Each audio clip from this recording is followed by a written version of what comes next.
Hi, this is Michael Bean, and this is your free acting lesson for myfreeactingclass.com for Wednesday, March the 27th. Today we're going to be breaking down a practice script in detail. This is from a TV movie. It's from my archive, so this movie is from a while back. I tried to look up the name of the project, and I wasn't able to find it on IMDb, so it's great. It just means no preconceptions here. Now, it does mean that we won't be able to sort of look up the breakdown, but there's plenty to do with a script like this anyhow. Let's just jump right into it. I've recruited two folks to read it for me. Yeah, we'll read the script first, and then we will look at the 10 questions to understand story. And I'm going to talk to you about how my thoughts about those questions are evolving. One of the things that I've covered in this class fairly extensively is this idea that it doesn't actually matter to me sort of which questions you use when you're looking at a script, as long as you use something, as long as you're going through and looking at all the parts of the story and making sure that you have made choices about all of the important parts of it. So that's my baseline when I'm approaching a script. One of the things that that I sometimes say when I'm teaching very young students, is that acting is pretending you're really there and it's really happening. And that's the like, I don't know, super simplification of Sanford Meisner. Sanford Meisner is sort of one of the kind of first very famous New York acting teachers. He was one of maybe the first or the second wave of actors who were really popularizing the idea that people should use their real feelings in their acting, kind of like 1950s onwards US. You can still find now teachers who studied with him. He unfortunately passed away, but there's this famous quote that's attributed to him that acting is being truthful under imaginary circumstances. And so if, as I have occasionally done, you find yourself talking to 6-year-olds, what you say is, acting is pretending you're really there and it's really happening. And it's really just the same basic idea, as acting is being truthful under imaginary circumstances. In order to do that, like in order to play Let's Pretend and do it so well that people think that you're actually there, then it's important to fill out all the parts of the story. And very often when I'm looking at students' work and talking to students about their work in my classes, I'll say, well, who is this person to you? Like, who's this other person you're talking to? They're like, I don't know, it's my friend. And that's as far as they've gone.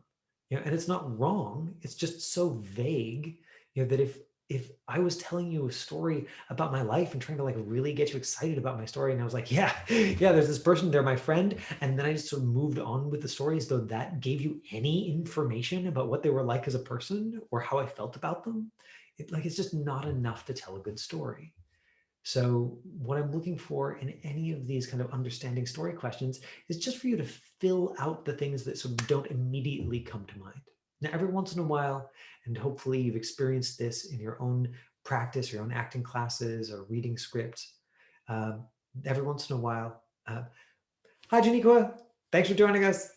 Every once in a while, you will read a script, and your imagination will just fill in all of the details. And why does that happen with some scripts and not with others? It's mysterious. I think it has a lot to do with what kind of stories we're already full of, what kind of things that we imagine generally. But every once in a while, you read a script and you're like, boom, easy, super straightforward. And I think even with those ones, it's useful to go through with that next level of detail and go, okay, but these other characters, have I made choices about them? Where I am, have I made choices about that? Lots of different versions of that. So here's the script. The Candy will be reading Vanessa, and Eve will be reading Christy. At the opening of the scene, they're standing at their parents' grave. Their parents died a long time ago. It is unspecified, and so that's one of the choices that you will need to make as you tell this story. But it's clear that this is a regular yearly ritual that they have.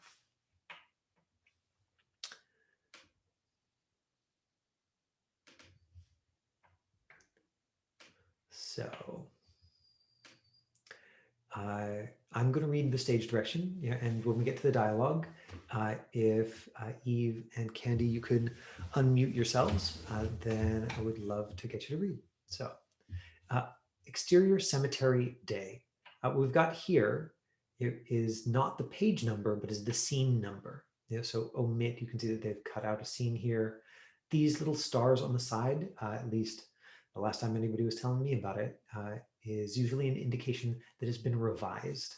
So if you ever see this in a script, it means that this is like a revised, maybe not the first edition of the script. This might be multiple generations in. Exterior, interior, int is in, interior, ext is exterior, so inside or outside, cemetery day.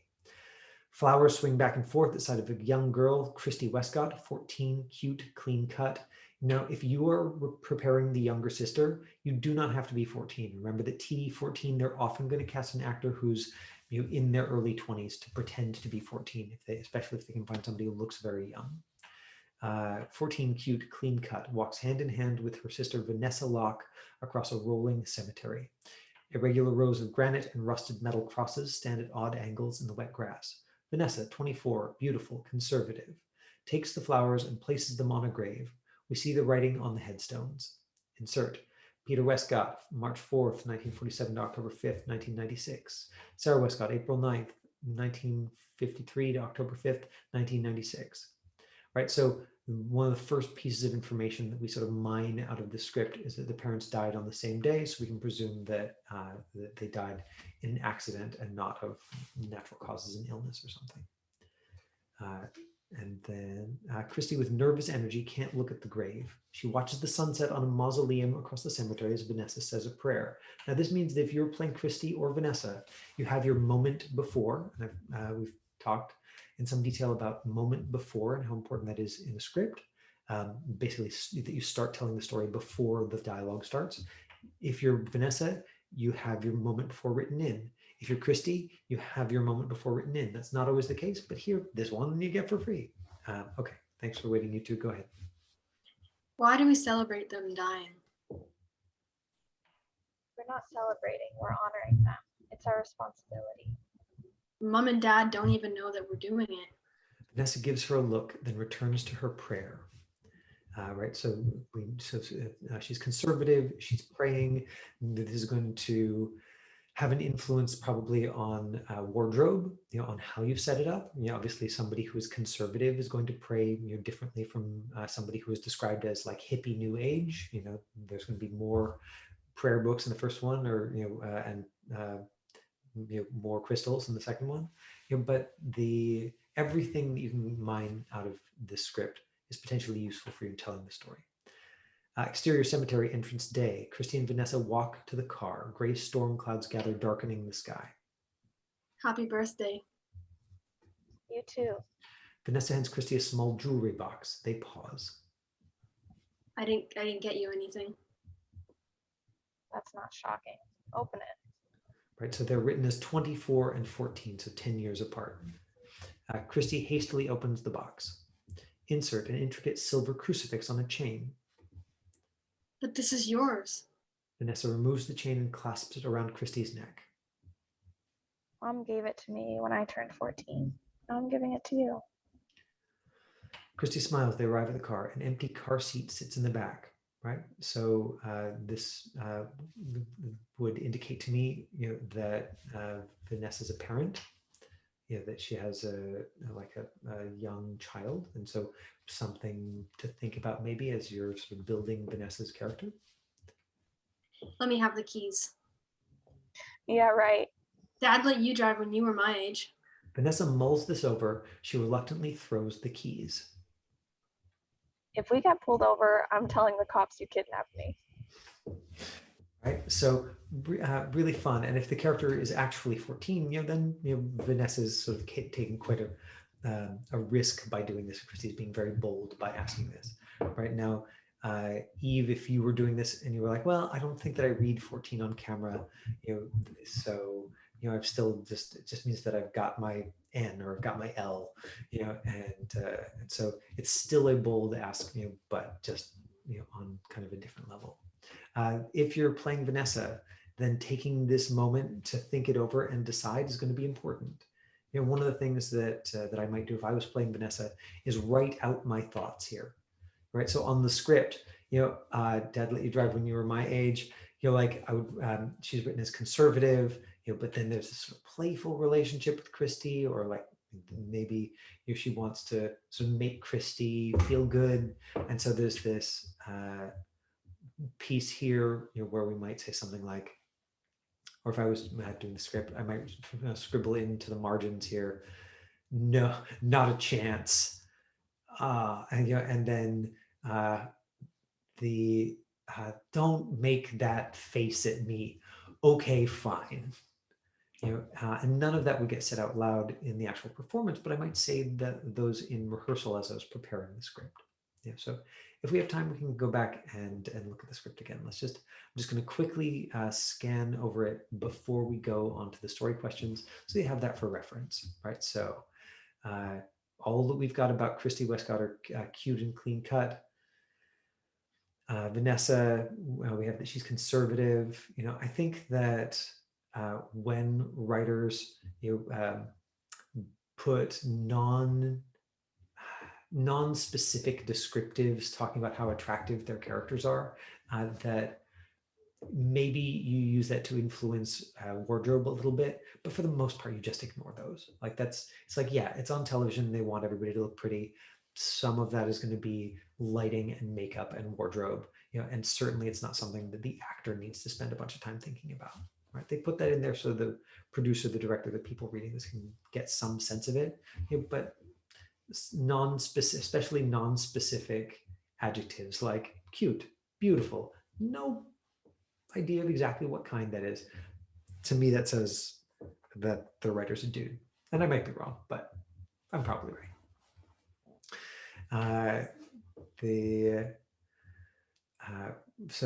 Christy's got nervous energy, can't look at the grave. She's watching the sunset on the mausoleum. If you're Christy, do you have to watch the sunset on the mausoleum? No, of course not. You can watch something in your room. You could fiddle with something in your hands if that's something that you normally do, as long as it wasn't making sound, as long as you sort of put it down in order to do the scene.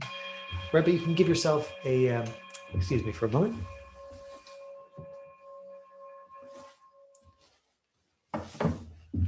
You can give yourself a clean start to the scene, no problem. If you're Vanessa, then you're going to say a prayer here, and if you have a spiritual tradition, that you are connected to, or if it feels right for it, you can actually absolutely say, a short prayer here. I think you can ad lib, whatever the one sentence of that is, or you can do it very quietly to yourself so we can't hear you, or if it's helpful, you can say it out loud as though we're just sort of picking up camera just as at the end of your prayer, amen, something. It doesn't actually matter what that prayer looks like as long as there's commitment to it. And if you were recording Vanessa, then I think it would be important to say to your reader, hey, please wait until I'm done my prayer and then ask me this question, right? To take extra time. If you're Christy, you've got control of the beginning of the scene. You don't have to ask your reader anything. If you're Vanessa, then it's a good idea to ask the reader. Christy, why do we celebrate them? Right, so she's already sort of giving a little push. Vanessa's like, no, we're honoring them, honor responsibility connected to the conservative that we've got up here in the breakdown. Mom and Dad don't even know we're doing it. Like, why are we doing this? Right, so we've got that trend difference between the responsible older sister, and the younger sister, nervous energy, who's sort of pushing a little bit. It does say she's clean cut, so she's not written as edgy or punky or anything like that. She's just got a different opinion about this than her sister does, and so that makes it interesting. Happy birthday, you too. So this is strange, but might mean that they have the same birthday. At least that's the way that that I interpret it. Looking at this, happy birthday, you too. Unless it means something else to them, unless it's they decided to celebrate their birthdays on the days of their parents' death. It actually doesn't matter as long as you make a choice about that. if it's their same birthday, if they have the same birthday, then that maybe takes your imagination places. They've had, in Christy's case, 14 years of celebrating their birthday on the same day. Meaningful. I think you also have to make a decision about how long ago their mom and dad died. How many years have they had to themselves? And if Christy is still a minority, is she, or minor rather, then is she living with her sister, right? Like, is Vanessa sort of taking the role of mom, for her? And if so, for how many years, and what's that been like?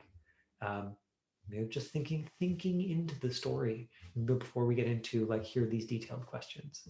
I didn't get to anything. That's not shocking. Okay, more information about the relationship. This is yours. Mom gave it to me. Da da da. Christy smiles. Okay. Do you have to smile when you get to this spot? No, of course not. What this piece of information gives you is that when Vanessa gives you the necklace, it means something to you that is positive, right? Positive, negative, neutral. It is positive. Do you have to smile on exactly the spot? No, of course not. But you would be missing the story if she gave it the necklace and you're like, meh, and you're all grumpy about it. So just tell the story in a way that supports the script if you possibly can. Let me have the keys. Yeah, right. Dad let you drive when you were my age. So, right. So she's sort of using their parents as leverage. And Vanessa decides to let her do this one thing. Now, Christy's reaction to that is not written in here. But if you're playing Christy, then you're going to need to react to that. Make sound. Ah, yes. Like sound a word or two. It's going to be important for you to tell this story. And if you are playing Vanessa, then you also are going to have to make a choice about what Christy's reaction is, so that you can give us the like, oh God, here it goes, or you can give us the like, oh good, like I did what I wanted, I made my sister happy. So let's look at those 10 story questions, and then I want to open it up to questions from you if there's anything that you want to know that might help you understand the story more clearly, or that I can talk about. This is a scene that I've workshopped a number of times in class, over the years, so I'm very familiar with it. All we're really looking for, like I said, is to go through and fill out the story in your imagination in a way that might help you live inside of that.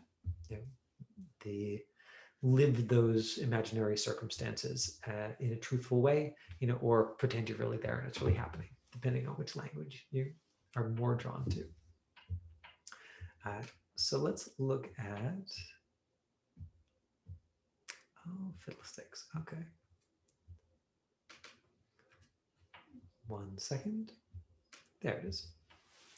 So let's look at those 10 questions. So this handout is something that I've offered before. It starts with this quote, "There's no right or wrong in acting, only more and less effective," which I first saw attributed to Ivana Chubbuck, but it also is just a truism about acting. And so she may just be the first acting teacher who wrote it down in a book, and I saw it there. What is the style?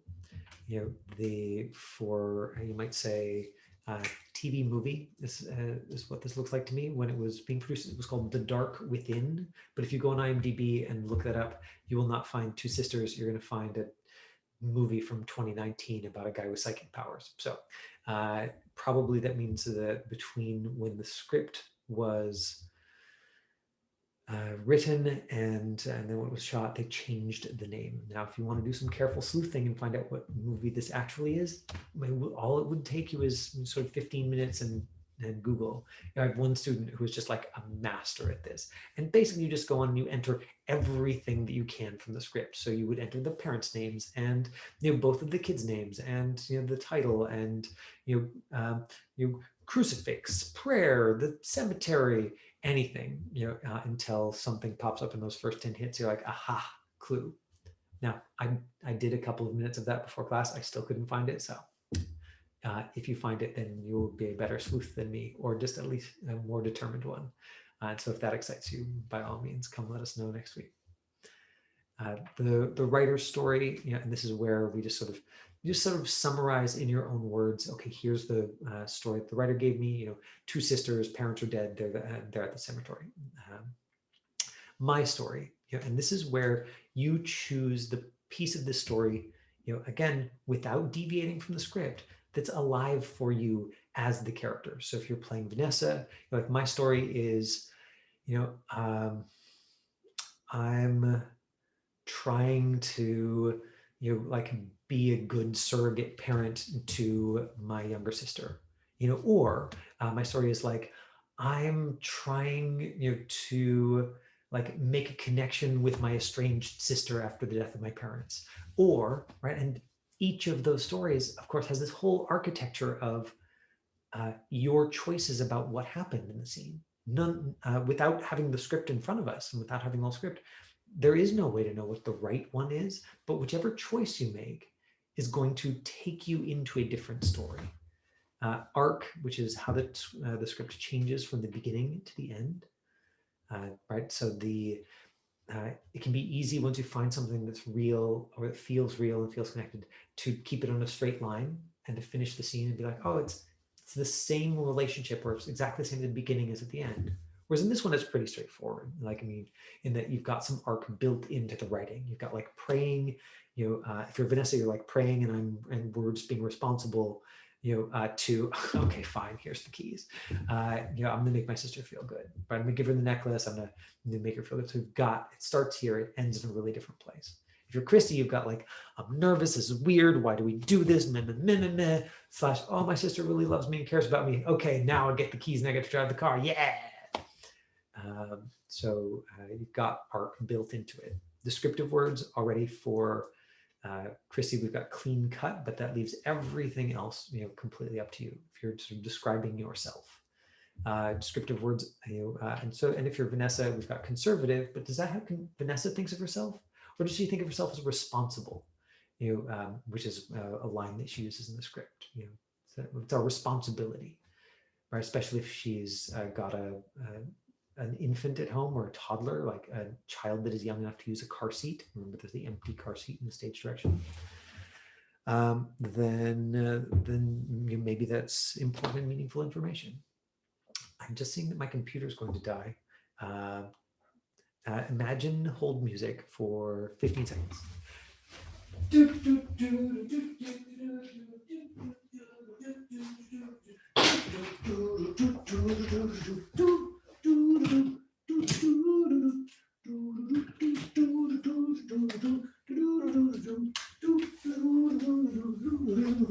Hey, I'm back. So you can see that seriousness and always maintaining one's dignity are very important in my values. Descriptive words for me and for the other. This again, just to fill out the story so that you know who that is for you. And maybe instead of descriptive words, instead of, then you just jump to relationship. You're like, well, they're sisters, but what's the strong feeling or opinion about my sister? You know, maybe that takes me into it. I'm like, oh, my strong feeling, and this goes to personalization, right? So we can see all of these are nested, you know, and it's a little bit artificial to put them in like 1, 2, 3, 4, 5, 6, 7, 8, 9, 10, you know, because each of them influences the others, but you just got to start somewhere. So the relationship, they're sisters, you know, but if you're Vanessa, their strong feeling opinion about Christy could be that you feel very protective of her. It could also be that you feel like, you know, you have to set a good example for her, like, you know, or it could be that, you know, you don't really understand her and you want to make a connection. You know, now with each of those, you would follow that to, okay, who or what do I have that feeling or opinion about? You know, and you can be very creative. Let's say that you decided that as Vanessa, you were very protective of Christy. You could choose a pet. Not that you would talk to Christy in the script the way you would talk to a pet, you know, but if that's what you personally have the most immediate feeling of protectiveness for, you're like, oh yeah, I'm like, my dog is the sweet old dog and I got to take care of her, you know, and that is just more actually emotionally alive for you than looking after a teenager. Then you would just use that to go, oh right, it doesn't matter that me, the person, has never had to look after a teenager, and felt protective. I understand what it's like to feel protective, right? What helps me empathize with the feelings behind the experience. Don't have to have the actual experience or empathize with the actual experience. Empathy starts with just, I have that feeling. And so you almost 100% likely have everything you need feeling wise in order to tell the stories that you need to tell. What do I want? Objective and objective phrase is something that we've played with before. And the idea with objective is, what do I want the other person to do or feel? So in order for me to help make the objective phrase make sense, can I get a volunteer from one of the four of you to speculate about your character's objective? Just imagine that you're going to take on one of those characters. Eve, do you want to jump in there? Great. So do you imagine prepping Christy or Vanessa? Let's just demo with Vanessa for this one. With the older sister, with the 24-year-old? Yeah. Okay, great. Hey, it's acting. If you're like, I want to be older, then fine. Like, whatever. It's just practice. Good. So if you're the older sister, what do you want Christy to do or feel? I want Christy to understand that this is something that we have to do, and it might not be the most pleasing thing to do, obviously, but it's still going to be a part of our life, so we kind of have to do it. Right. And so the way that Eve has framed this is what almost always happens with actors, at the beginning, is they say, I want them to understand. I want them to think, and the problem with that is that if you're looking into somebody else's eyes, it's extremely difficult to know what they are thinking or understanding. And so you follow that extremely good, clear story impulse, Eve, to go like, I want her to understand, and then go, okay, if she understands, what will she do or what will she feel? And that's the way that I approach objective. Is like, it starts with plain language. Yeah, like you just say whatever you're going to say. It doesn't matter what the words are. You're like, here's what I think my character wants. And then you look at that and you're like, okay, how can I follow that to something that is playable in the moment? Something where I can just look at Candy and be like, here's how I'm going to make you feel, Candy. Like, here's what I'm going to make you do. So if she understands, that this is something that you've got to do, even though it's not something that she might like to do, what will she do? What will she feel? Oh, maybe she could start praying with me or something? Great. So I'm going to get you to pray with me, and I'm going to get you to feel like somber or serious or respectful. And that's a fun objective, because you're going to lose. By the end of the scene, it's not going to be somber and serious and respectful, at all. It's going to be a different flavor of that, because you're going to be like, fine, okay, like we'll have fun for a second, but like, you got to take life seriously.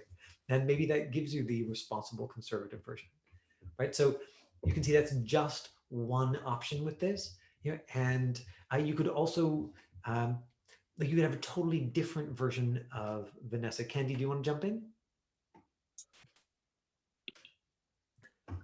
Yeah, sure. So which character would you be thinking about playing? Probably Vanessa, but if you want me to do Christy, I can do that. No. Okay, So just because we already did it. If you're Vanessa, like your version of that story, what do you think of her objective is? What do you think she wants from Christy in the scene?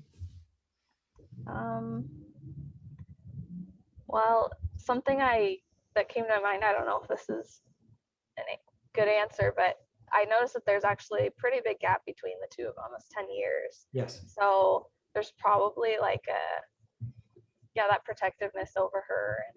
And so just trying to help her realize like how kind of important these moments are to spend with the parents on a special day. Perfect. And so again, Eve, you can hear this exactly, like it just sort of comes out in messy language, because that's the way that's the way that thoughts, which are like in one language, turn into words. It's a very imperfect process. I don't know if you all have noticed this, but it's very imperfect. It's like in here, it's like, oh, I've got it, but it's mostly feelings based, and I try and put it into words. It's like, no. And so if you're going to follow it through there, Candy. Oh, that's a fantastic freeze frame. Oh, Oh, she's back. If she does okay. realize that, right? If she realizes how important or special these moments are, what will she do or what will she feel?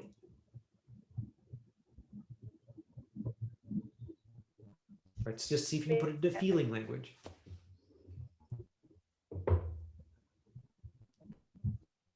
Feel tender-hearted and like maybe dwell on a memory from the past with the Great. family. Yeah, The so parents. so she's gonna feel tender, right? Here she is, like she's feeling nervous and twitchy, and she's kind of being a little bit sarcastic. And what you want is for her to not you don't necessarily need her to be serious or somber, but you want her to feel tender. You're like, hey, I care. And so first it's like caring, protective about the dead parents, and she doesn't land, and she's so like, okay, caring, protective about you. Look, I gave you this gift, and then she's like, then you're like, okay, caring, protective, I'm going to put my life in your hands. So everything in the scene fundamentally could support your objective. Uh, and even though there's very different tactics, right? Even though your character is uh, feeling different things, trying to accomplish this thing in different ways. And in general, objective is so much more effective, in my experience, at storytelling than deciding what your character feels. Because if you're, as an actor, if your attention is here on yourself, uh, then it almost always reads as stiff and self-conscious. And we're like, wait, what is Eve trying to do? Because we're seeing her try to feel stuff and it seems fake. Whereas if your attention is out there on the other person, almost always uh, there's a shift there where you are more interesting to watch, right? If Candy's doing a scene and she's just totally focused on this detailed story that she's got, and in getting Eve to do or feel something inside of it, and she's made those choices about why and what that makes sense, she's made it make sense to herself, she can kind of feel and connect to it in some kind of personal way that's pretty simple, then Candy will be much more alive and interesting to watch, and because her attention is going to be out there. She's like, yeah, people are watching, but like, come on, Eve, feel stuff. So much more alive, much more interesting if you make those objective choices. Now, the objective phrase, which is a tool that I've used in class and haven't had a chance to demo in one of these lessons for quite a while, is to follow that objective through. Once you've got Eve's got her objective of like, I want you to pray with me, and Candy's got her objective of like, I want you to feel tender, and put it into a short phrase that you would actually say, and so again, this is a plain language process where you're just looking for like 3 to 5 words that are like short, emotionally charged, like the kind of thing you could understand in kindergarten or grade 1. So like, I want you to understand that you have responsibilities. It's not going to fire you up emotionally almost for almost anybody. But if Eve's doing the scene, her version of Vanessa, and she says, take this seriously. And it might be that she follows that and she's actually, what works better for me is like, what are you doing? Okay, yeah, my version of Vanessa is like very judgmental. They will, and take this seriously. Will give us a different version of the scene from what are you doing? Or will give us a different version of the scene from like, this is really serious, or show some respect, all of which might fit Eve's version of it. And so you would pick one of those, Eve, and you would say it, and then you would say one of the lines, and you'd be like, is this the version of the character that's right for me? Is this enliven me or make me feel? And then Candy's version, because she wants her sister to be tender, might be, are you okay? Or might be, like, I know this is hard, or might be, hey, like, I love you, right? It's got to be something that makes Candy feel alive, and you're never going to say it out loud in the scene. The idea is just, this is something that invites me into the objective in a way that is simple, that just connects me to another human, that takes me out of like, what's the objective, what are the right answers, and into, oh right, simple, emotionally charged, totally playable, looking at another person saying it. Thanks for holding your question, Eve. You want to jump in now? So the thing you said a couple minutes ago about how, well, it was like, oh, if you only show your feelings and stuff, it can get kind of boring. So but that really resonated with me. So what you were saying is, if you only kind of your only goal is to really show like how you're feeling and the camera will only see how you're feeling and all that stuff, it's kind of less effective than also trying to show how you are making the other person feel. Does that make sense? Yeah, that's the like whatever words make it make sense to you are helpful. So thanks for reiterating it. But it is really significant because at least the way that I think about it, when you shift the focus over there, then it's no longer about showing. I think when your focus is here's what I'm going to show, it's really easy for us to think you're fake. And if your focus is here's what I'm going to do, then we can watch you and it'll feel really real and alive. Does that help that be more clear? Yeah, so it's about showing, much harder to pull off, doing much more alive. And yes, your choice about what to do come from an understanding of what the character's feeling. It's just that you're not choosing to show that feeling. You're choosing to do things in a way that might make you actually feel that feeling.